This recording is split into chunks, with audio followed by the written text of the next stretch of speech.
வணக்கம் முத்துக்குமார். நம்ம தமிழ் ஷாட் சேனலை சப்ஸ்கிரைப் பண்ணுற அனைவருக்கும் என்னுடைய மனமார்ந்த நன்றி. எல்லாரும் டிஸ்க்ளைமர் பார்த்துக்கங்க. நம்ம சேனலில் கொடுக்குற அனைத்து தகவல்களும் ஒன்லி ஃபார் எஜுகேஷனல் மட்டும்தான். இதில் எதுவுமே டிப்ஸோ ரெக்கமெண்டேஷன்ஸோ கிடையாது. நான் வந்து செபி ரிஜிஸ்டர்ட் அனலிஸ்ட் இல்லை. அதனால் before investing consult your financial advisor. இப்போ வந்து நம்ம நாளைய பங்குச்சந்தைக்கு தேவையான தகவல்களில் வந்து பார்க்க போகிறோம். அதில் ஃபஸ்ட்டு இன்ஃபர்மேஷன் வந்து நம்ம பார்க்க போகிறது FII DII data. Okay, FII data பொறுத்தளவில் இன்றைக்கான டேட்டா நமக்கு இன்னும் அப்டேட் வரல. 1ஆம் தேதி வந்து 3366 கோடிக்கு எஃப்ஐஐ மைனஸில் இருந்தாங்க, டிஐஐ வந்து பாசிட்டிவில் இருந்தது. ஸோ இன்றைக்கான டேட்டா வந்து என்எஸ்சி வெப்சைட்டில் அப்டேட் ஆயிடுச்சு அப்படின்றதையும் பார்த்துருவோம். எஸ், இப்போ வந்து நமக்கு இன்றைக்கான டேட்டா அப்டேட் ஆகிடுச்சு. அதில் வந்து 13,000 கோடிக்கு வந்து நமக்கு பை வேல்யூ டிஐஐயில் இருக்குது, செல் வேல்யூ 9,466 crore இருக்குது. ஸோ நெட் வேல்யூ பார்த்தீங்கன்னா டிஐஐ வந்து 4,256க்கு வந்து பாசிட்டிவில் இருக்குது. எஃப்ஐஐ வந்து 2,403 crores வந்து நெகட்டிவில் இருக்குது. ஆல் ஓவராக பார்த்தோம்னா நம்ம கிட்டத்தட்ட வந்து ஒரு 1,800 crores கிட்ட பாசிட்டிவில் தான் இருக்குது. ஓகே, எஃப்ஐஐ வந்து நெகட்டிவில் இருக்காங்க. கீழே இருக்கிறது எஃப்ஐஐ டேட்டா நெட் வேல்யூ, மேலே இருக்கிறது வந்து DII data net value. So FII மைனஸில் இருந்தாலும் டிஐஐயோடைய பையிங் வந்து நமக்கு ஒரு பாசிட்டிவாக பார்க்குறோம். அடுத்தது குளோபல் மார்க்கெட்டுடைய டேட்டா. குளோபல் மார்க்கெட்டுடைய டேட்டா பொறுத்தளவில்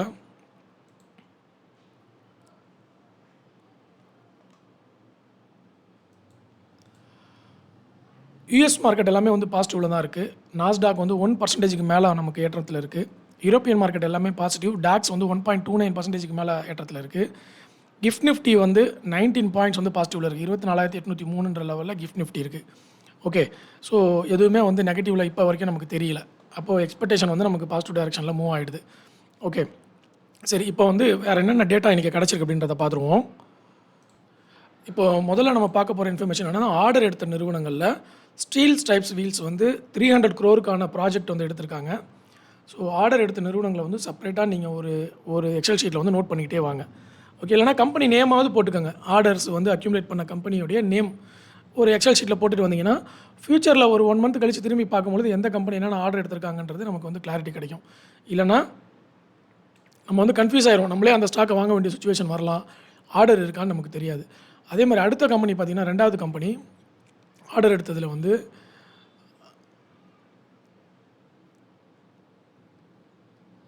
இங்கே பாருங்கள், இந்த ப்ரெஷர் சென்சிட்டிவ் இந்த கம்பெனி வந்து 150 கோடி ரூபாய்க்கான ஆர்டர் வந்து எடுத்திருக்காங்க. இதையும் வந்து நீங்கள் நோட் பண்ணி வச்சுக்கோங்க. ஸோ 2 கம்பெனியும் வந்து ஆர்டர் எடுத்திருக்காங்க. அது இல்லாமல் டாட்டா இன்வெஸ்ட்மெண்ட் வந்து ஸ்டாக் ஸ்ப்ளிட்டுக்கு அப்ரூவல் கொடுத்துட்டாங்க. அதை வந்து ஆல்ரெடி நம்ம பார்த்துருந்தோம். மற்றபடி எம்சிஎக்ஸ்லாம் வந்து இன்றைக்கி நல்ல ஏற்றம் கொடுத்துருந்தாங்க. ஏன்னா இன்றைக்கி வந்து என்ன சொல்கிறது, நல்ல ரிசல்ட்டை வந்து பதிவு பண்ணியிருந்தாங்க. அதே மாதிரி ஆர்டர் எடுத்த 3வது கம்பெனி வந்து ப்ரீமியர் எக்ஸ்ப்ளோசிவ்ஸ் 190 கோடிக்கான ஆர்டரை வந்து எடுத்திருக்காங்க. இது 3வது கம்பெனி இன்றைக்கி. அடுத்த 4வது நிறுவனம் ஆர்டர் எடுத்த நிறுவனம் பார்த்திங்கன்னா, இந்த knife gets order from Elbit systems அப்படின்னு சொல்லி கொடுத்துருக்காங்க. இதனுடைய ஆர்டருடைய வேல்யூ வந்து அவங்க மென்ஷன் பண்ணலை. மற்றபடி ஆர்டர் எடுத்துருக்கிறத மட்டும் கொடுத்துருக்குறாங்க.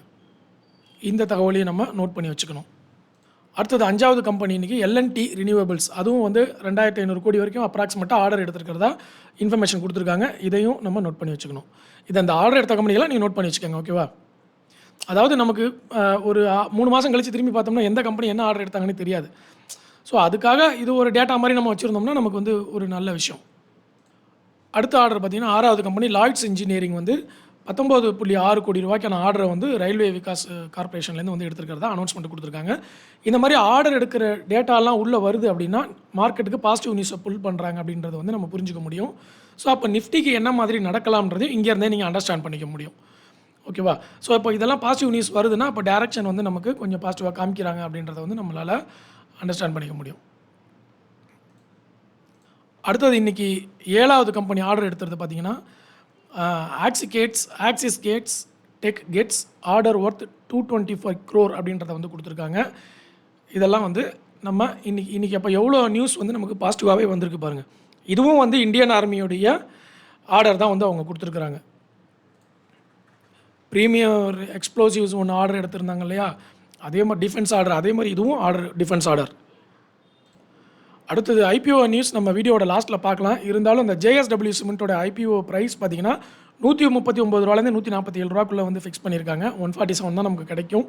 ஸோ இதை வந்து நோட் பண்ணிக்கோங்க. ஜேஎஸ்டபிள்யூ அப்படின்னாலே வந்து அந்த குரூப்புக்கான ஐபிஓ வந்து யாருமே விட மாட்டாங்க. அதை வந்து அப்ளை பண்ணுறதுக்கு தான் ட்ரை பண்ணுவாங்க இந்த லார்ஜ் கேப் கம்பெனிகளில் வர்றது எல்லாத்தையுமே. ஏன்னா அந்த குரூப் அந்த மாதிரி JSW குரூப்பில் IPO அப்ளை பண்ணுறதுல ஒன்றும் பெரிய ரிஸ்க் இருக்காது அப்படின்ற மாதிரி திங்க் பண்ணுவாங்க. ஸோ இதை வந்து நோட் பண்ணிக்கங்க. அடுத்தது இன்றைக்கி மார்னிங்லேருந்து ஆஃப்டர்நூன் வரைக்கும் வந்திருக்கக்கூடிய முக்கியமான அப்டேட்ஸ் எல்லாத்தையுமே நம்ம டெலிகிராமில் வந்து போஸ்ட் பண்ணியிருக்கேன். அதில் வந்து ஸ்டாக் மார்க்கெட் டுடேன்ற அந்த வீடியோவும் போட்டிருக்கேன். அந்த வீடியோ போய் பாருங்கள். மார்னிங் வரைக்கும் இருக்கக்கூடிய அப்டேட்ஸ் நீங்கள் எடுக்கலைன்னா அந்த அப்டேட்ஸ் எல்லாத்தையுமே எடுத்துக்கோங்க. அதாவது இன்றைக்கி மார்னிங்லேருந்து ஆஃப்டர்நூன் வரைக்கும் வந்திருக்கக்கூடிய எல்லா அப்டேட்ஸும் அதில் இருக்கும் அந்த ஸ்டாக் மார்க்கெட் டுடேன்ற வீடியோவில். அந்த டெலிகிராமோட லிங்க் டிஸ்கிரிப்ஷனில் கொடுத்துருக்கேன். அதில் போய் ஜாயின் பண்ணிக்கோங்க. அதே மாதிரி டிமேட் அக்கௌண்ட் ஓப்பன் பண்ணாதவங்களுக்கு லிங்க் டிஸ்கிரிப்ஷனில் கொடுத்துருக்கேன். அதில் வந்து நீங்கள் டிமேட் அக்கௌண்ட் ஓப்பன் பண்ணி நீங்கள் வந்து சப்போர்ட் பண்ணலாம். ஓகே, சரி. இப்போது அந்த வீடியோவை பார்த்துட்டு அதுக்கப்புறம் மீதி ரிசல்ட்டை வந்து இப்போ இந்த வீடியோவில் நம்ம ரிசல்ட் டேட்டாவும் IPO டேட்டாவும் கம்ப்ளீட்டாக பார்த்துருவோம்.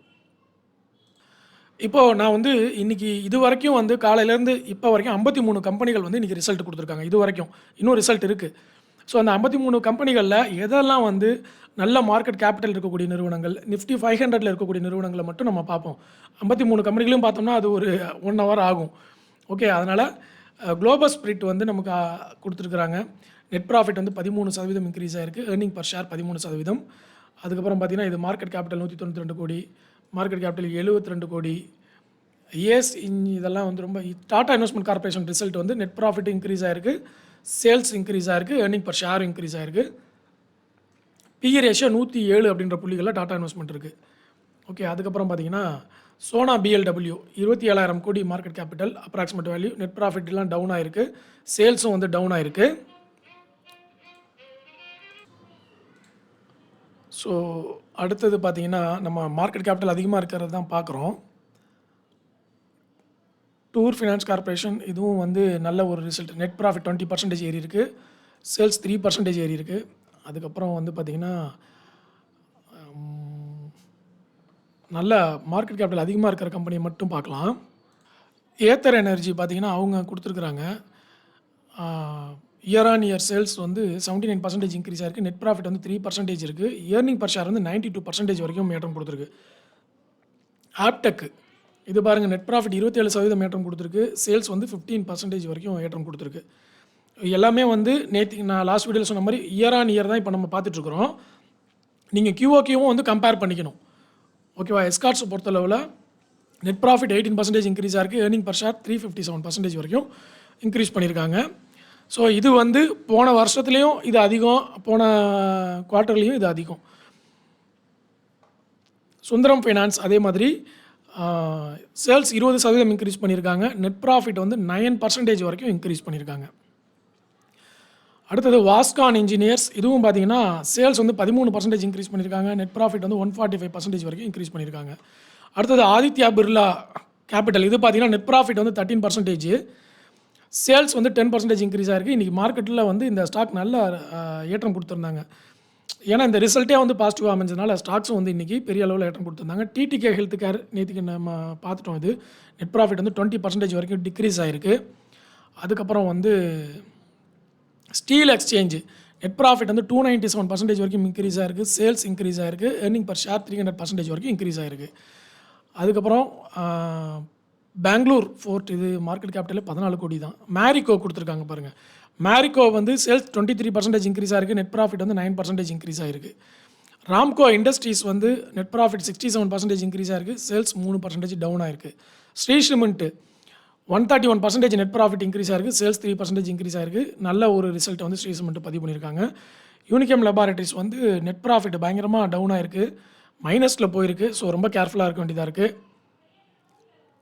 ஸ்டவ் கிராஃப்ட்டு காலையிலேயே நம்ம பார்த்துட்டோம். Deep industries net profit 59% increase ஆகிருக்கு, சேல்ஸ் 62% இன்க்ரீஸ் ஆகிருக்கு, பயங்கரமாக இன்க்ரீஸ் ஆகிருக்குங்க. இது வந்து போன குவார்ட்டர்லி கம்பேர் பண்ணும்பொழுது இன்க்ரீஸ் ஆகிருக்கு. எல்லாமே போன இயரை கம்பேர் பண்ணும்போது எல்லாமே இன்க்ரீஸ் ஆகிருக்கு. ஸோ டீப் இண்டஸ்ட்ரீஸ் வந்து ஒரு நல்ல பாசிட்டிவான ரிசல்ட் அப்படின்னு சொல்லலாம். அடுத்தது பார்த்திங்கன்னா அதை விட்டோம்னா அடுத்த டேட்டா பார்த்திங்கன்னா IPO டேட்டா. IPO பொறுத்தளவு நிறைய கிரே மார்க்கெட் ப்ரீமியம் எல்லாம் நம்ம லாஸ்ட் வீக் பார்த்துருந்தோம்ல, அதே மாதிரி இந்த வாரம் பார்த்திங்கன்னா கிரே மார்க்கெட் ப்ரீமியத்தை பொறுத்தளவில் எதெல்லாம் நல்லா வந்திருக்குன்றதை பார்ப்போம். ஆதித்யா இன்ஃபோடெக் வந்து 44% கிரே மார்க்கெட் ப்ரீமியமில் இருக்குது, கெயினில் இருக்குது. ஸ்ரீ லோட்டஸ் டெவலப்பர் வந்து 26% காமிச்சிருக்கிறாங்க. NSDL வந்து ஆகஸ்ட் 1 முடிஞ்சு போச்சு. இதெல்லாம் ஸோ இப்போ கரண்ட்டாக இருக்கிறதுன்னு பார்த்தீங்கன்னா ஹைவே இன்ஃப்ராஸ்ட்ரக்சர் இருக்குது, 58% இருக்குங்க. மெயின் போர்டு ஐபிஓங்க, கிட்டத்தட்ட 50% ப்ராஃபிட்டில் காமிச்சிருக்கிறாங்க. ஹைவே இன்ஃப்ராஸ்ட்ரக்சர் 5 to 7 நாளைக்கு தான் ஓப்பன் ஆகுது ஐபிஓ ஹைவே இன்ஃப்ராஸ்ட்ரக்சர். ஆக்சுவலாக என்ன மேட்டர்னா, இந்த ஐபிஓவை பொறுத்தளவில் ஐபிஓவை அனாலிசிஸ் பண்ணுறாங்க பார்த்தீங்களா, அதுக்கு ஷார்ட்கட் வந்து இந்த கிரே மார்க்கெட் ப்ரீமியம் வந்து எடுத்துப்பாங்கங்க. அவ்வளோதான், ஓகேவா. கிரே மார்க்கெட் ப்ரீமியம் வந்து பாசிட்டிவாக இருக்குது அப்படின்னா அந்த கம்பெனி நல்லா இருந்தால் தான் கிரே மார்க்கெட் ப்ரீமியமில் ஓரளவுக்கு ஏறும், ஓகேவா. ஆனால் கிரே மார்க்கெட் ப்ரீமியமில் ஏறிச்சுன்னா கன்ஃபார்ம் அப்படின்றது கிடையாது, அது வந்து குறையவும் செய்யும். இப்போ வந்து ஐபிஓ லான்ச் பண்ணிட்டாங்க, அதுக்கப்புறம் அந்த கம்பெனிக்கு ஏதாவது நெகட்டிவ் நியூஸ் வருதுன்னு வச்சுக்கோங்களேன், அந்த 3 நாளில் நெகட்டிவ் நியூஸ் வந்தால் கூட கிரே மார்க்கெட் ப்ரீமியம் கரைஞ்சு போயிடும். அதையும் வந்து நம்ம கவனத்தில் வச்சுக்கணும். எனிவே ரிஸ்க் வந்து இருக்குது, அவ்வளோதான். அது வந்து ஒரு மாடரேட்டான ரிஸ்க் நம்ம எடுத்து தான் ஆகணும். அது இல்லாமல் இந்த கிரே மார்க்கெட் ப்ரீமியம் பார்க்கும் பொழுது ஓகே, இந்த கம்பெனிக்கு வந்து நல்ல டிமாண்ட் இருக்குன்றதை வந்து நம்ம புரிஞ்சிக்க முடியும். ஹைவே இன்ஃப்ராஸ்ட்ரக்சர் வந்து 58%ன்னு சொல்லி போட்டிருக்கிறாங்க. அதுக்கப்புறம் அவ்வளோதான், நமக்கு மற்றதெல்லாம் வந்து இன்னும் அப்டேட் வரல. ஸோ இப்போதைக்கு வந்து நாளைக்கு நமக்கு ஓப்பன் ஆக போகிற ஐபிஓ வந்து ஹைவே இன்ஃப்ராஸ்ட்ரக்சர் தான், அதில் கொஞ்சம் நம்ம கவனம் செலுத்தணும். அடுத்தது பார்த்தீங்கன்னா, நமக்கு ஏஎஸ்எம் ஃப்ரேம்வொர்க்கில் வந்துருக்கக்கூடிய சில ஸ்டாக்ஸ் வந்து நீங்கள் அப்டேட் எடுத்துக்கணும். அதில் வந்து Zuari agro chemicals short term ASM ஃப்ரேம்வொர்க்கில் இருக்குது. கேப்ரியல் இந்தியா வந்து ஷார்ட் டேர்ம் ஏஎஸ்எம்லேருந்து வெளியே வந்துட்டாங்க. டிவிடெண்ட் வந்து இன்றைக்கான ஸ்டாக்ஸோட டிவிடெண்ட் இதெல்லாம் வந்து நீங்கள் ஹோல்டிங்கில் வச்சுருந்தீங்கன்னா செக் பண்ணி பார்த்துக்கோங்க. Green ply, Britannia, Deepak nitrite, Praj industries, MK குளோபல்லாம். அடுத்தது பார்த்திங்கன்னா, இன்றைக்கே கூட வந்து ஒரு இன்ஃபர்மேஷன் வந்திருந்தது. அந்த நேற்றுக்கு இப்போ நமக்கு ப்ரீவியஸ் டே அன்றைக்கி வந்திருக்கக்கூடிய போஸ்ட் மார்க்கெட் ரிப்போர்ட்டு, அந்த ரிப்போர்ட்டு படி நீங்கள் சில கம்பெனிகள்லாம் வந்து பார்க்கலாம். இப்போது அதில் பார்த்திங்கன்னா உட்கார்ஸ் ஸ்மால் ஃபினான்ஸ் பேங்க்கு, ஃபினோலெக்ஸ் இண்டஸ்ட்ரீஸ், அதுக்கப்புறம் பாலாஜி அமைன்ஸ், அது வந்து நெட் ப்ராஃபிட் டவுன் ஆகிருக்கு. மெட் ப்ளஸ் வந்து ரெவின்யூ அப் ஆகிருக்கு, நெட் ப்ராஃபிட் வந்து 3 மடங்கு 3-fold வந்து இன்க்ரீஸ் ஆகிருக்கு மெட் ப்ளஸ், நோட் பண்ணிக்கணும். அப்புறம் நியோஜன் கெமிக்கல்ஸ் வந்து நெட் ப்ராஃபிட் டவுன் ஆகிருக்கு. விஷ்ணு கெமிக்கல்ஸ் நெட் ப்ராஃபிட் வந்து அப் ஆகிருக்கு 5%. அதுக்கப்புறம் வந்து நெட் ப்ராஃபிட் அதிகமாக ஆனது பார்த்திங்கன்னா நமக்கு நல்லா கொடுத்துருக்கிறதுன்னு பார்த்தீங்கன்னா ஷாரதா எனர்ஜி பாருங்கள், 199 crore-லேருந்து 434 அப்படியே டபுள் ஆகிருக்கு நெட் ப்ராஃபிட்டு. ரெவின்யூவும் 76%. சாரதா எனர்ஜி வந்து ரொம்ப எக்ஸலண்ட்டான ஒரு ரிசல்ட்டை பதிவு பண்ணியிருக்கனால தான் இன்றைக்கி வந்து அவ்வளோ பெரிய சேஞ்சஸ். ஜிஎம்டிசியும் ரெவின்யூ 18% இன்க்ரீஸ் பண்ணியிருக்காங்க, நெட் ப்ராஃபிட் வந்து டவுன் ஆகிருக்கு. அட்வான்ஸ் என்சைம் வந்து பார்த்திங்கன்னா நெட் ப்ராஃபிட் 17% இன்க்ரீஸ் ஆகிருக்கு, ரெவின்யூ 20% வந்து இன்க்ரீஸ் ஆகிருக்கு. அதுக்கப்புறம் வந்து எபிகிரால் இதெல்லாம் சின்ன சின்ன கம்பெனி. ஏபிபி பார்த்திங்கன்னா net profit down 20%. Shriram pistons வந்து net profit up 15%, revenue 15% increase ஆகிருக்கு. எல்ஐசி ஹவுசிங் ஃபினான்ஸை பாருங்கள், நெட் ப்ராஃபிட் 4% இன்க்ரீஸ் ஆகிருக்கு. ஜிஆர் இன்ஃப்ரா நெட் ப்ராஃபிட் வந்து 57% இன்க்ரீஸ் ஆகிருக்கு, ஆனால் ரெவின்யூ வந்து டவுன் ஆகிருக்கு. ஹெல்த் கேர் குளோபல், அப்புறம் இதெல்லாம் வந்து சின்ன கம்பெனிகள். நாராயணா ஹிருதயாலயா நெட் ப்ராஃபிட் டவுன் இன்றைக்கி, ஸோ அதனாலேயே அந்த ஸ்டாக் கொஞ்சம் ரிஃப்ளெக்ட் ஆகலை, பெருசாக பாசிட்டிவில் போகல. சக்தி பம்ப்ஸ் நெட் ப்ராஃபிட் 5% இன்க்ரீஸ் பண்ணியிருக்காங்க, ரெவின்யூ 9.7% இன்க்ரீஸ் பண்ணியிருக்காங்க. பிசி ஜுவல்லரி நெட் ப்ராஃபிட் அப் 4%, ரெவின்யூ 80% இன்க்ரீஸ் பண்ணியிருக்காங்க பாஸ், நோட் பண்ணிக்கோங்க. அப்புறம் வந்து ராம்கிருஷ்ணா ஃபோர்ஜிங்ஸ், அப்பா மல்டிபேக்கர் ஸ்டாக்குங்க இது. ஒரு காலத்தில் இப்பயும் அப்படி தான் மெயின்டைன் பண்ணிகிட்டு இருக்காங்களான்னு பார்க்கணும். Net profit down 49%. அடுத்து இது பாருங்கள், ஜேகே லக்ஷ்மி 56லேருந்து 150 crore அப்படியே 3 மடங்கு அதிகமாக இருக்குது. 3-fold ரிட்டர்ன்ஸ் கொடுத்துருக்காங்க JK Lakshmi cement. Jupiter life science net profit neutral. Delivery இன்றைக்கி நல்லா ஏற்றம் கொடுத்துச்சு பார்த்தீங்களா, 67% நெட் ப்ராஃபிட் அப்பாக இருக்குது. ஸோ இதெல்லாம் ஹனிவெல் ஆட்டோமேஷன் வந்து நெட் ப்ராஃபிட் டவுனு. அப்புறம் டாடா பவர், எம்சிஎக்ஸ்லாம் நம்ம பார்த்துட்டோம், ஐடிசியும் பார்த்துட்டோம். ஓகே, ஸோ முக்கியமான ரிசல்ட் டேட்டா, ஐபிஓ டேட்டா பார்த்துட்டோம். செக்டார் டேட்டா எல்லாமே வந்து இன்றைக்கி இதுக்கு முன்னாடி ஒரு வீடியோ மத்தியானம் போட்டிருந்தேன், அந்த வீடியோவில் வந்து அப்டேட் கொடுத்துருக்கேன், அதை செக் பண்ணி பாருங்கள். நிஃப்டியை பொறுத்தளவில் என்ன நடந்திருக்கு அப்படின்றத ஒரு சின்ன கிளான்ஸ் மட்டும் எடுத்துருவோம். நிஃப்டியில் வந்து அதே மாதிரி சில்வர் கோல்டு பீஸ் இடிஎஃப்ல வந்து நல்ல ஏற்றம் கொடுத்துருந்தாங்க. இடிஎஃப் எல்லாமே இன்றைக்கி கொஞ்சம் நல்ல பாசிட்டிவில் போயிருந்தது, அதையும் நோட் பண்ணிக்கோங்க. ஸோ நிஃப்டியை பொறுத்தளவில் இன்றைக்கி வந்து ரெசிஸ்டன்ஸை டச் பண்ணிட்டாங்க. ஸோ ரெசிஸ்டன்ஸை வந்து பிரேக் பண்ணதா நாளைக்கு, அப்போ ரெசிஸ்டன்ஸை டச் பண்ணிட்டாலே நாளைக்கு வந்து பாசிட்டிவ் பிவோட் பாயிண்ட் தான் ஓரளவுக்கு இருக்கிறதுக்கு வாய்ப்பு அதிகம். ஓகே, பாசிட்டிவ் பிவோட் பாயிண்ட் வந்துச்சுன்னா அப்போ இந்த வாரம் நம்ம கொஞ்சம் வந்து பாசிட்டிவ் டைரக்ஷனில் அப்படியே மூவ்மெண்ட் எதிர்பார்ப்போம். இந்த வாரம் பார்த்திங்கன்னா இது வரைக்கும் வந்து இந்த வாரம் நமக்கு கொடுத்துருக்கிறதுல டிசெண்டிங் பிவோட் பாயிண்ட் தான் வந்திருக்கு. ஓகே, டவுன் சைடு தான் கொடுத்துருக்குறாங்க. கொஞ்சம் இந்த ரெசிஸ்டன்ஸை 24,800 தொடும் பொழுது மார்க்கெட் வந்து கொஞ்சம் ரீட்டைல் ட்ரேடர்ஸ்லாம் கொஞ்சம் கேர்ஃபுல்லாக இருக்கணும். 24,800 தொடும் பொழுது இதை பிரேக் பண்ணிட்டாங்கன்னா அடுத்த வாரத்துலேருந்து நமக்கு கொஞ்சம் கவலை இல்லாமல் இருக்கலாம். அப்படி இல்லைன்னா டே சார்ட்டில் பார்த்தீங்கன்னா கொஞ்சம் கொஞ்சமாக இந்த வாரம் ஃபுல்லாக ஏறி 24,800 வரைக்கும் வரும். அந்த இடத்துல ஒரு பெரிய ரெசிஸ்டன்ஸ் இருக்குது நமக்கு. பிவட் பாயிண்டோட ரெசிஸ்டன்ஸ் அதை கேர்ஃபுல்லாக நம்ம ஞாபகத்தில் வச்சுக்கணும். 24,840 அதை தாண்டணும். அப்போ தான் வந்து நமக்கு ஒரு grip கிடைக்கும் பாசிட்டிவ் டைரக்ஷனுக்கு. ஓகே, சரி, மற்ற தகவல்கள் எல்லாமே நாளைக்கு காலையில் நம்ம பார்ப்போம். தொடர்ந்து வந்து வீடியோ வாட்ச் பண்ணுங்கள். அப்டேட்ஸ் எல்லாத்தையும் எடுத்துக்கங்க. அப்டேட்ஸ் யூஸ்ஃபுல்லாக இருந்துச்சுன்னா கண்டிப்பாக கீழே கமெண்ட்டில் பதிவு பண்ணுங்கள். நாளைக்கு வந்து வீக்லியில் இருக்கக்கூடிய நேரோ ரேஞ்ச் ஸ்டாக்ஸ் எல்லாத்தையுமே வந்து நான் மெம்பர்ஷிப் வீடியோவில் போடுறேன். அதையும் வந்து செக் பண்ணி பாருங்கள். எப்படி ஃபில்டர் ஆகிருக்கு, அது என்ன செட்டிங்ஸ் அப்படின்றதெல்லாம் வந்து நாளைக்கு வந்து நான் காமிக்கிறேன் மெம்பர்ஷிப் வீடியோவில். ரொம்ப நன்றி, வணக்கம்.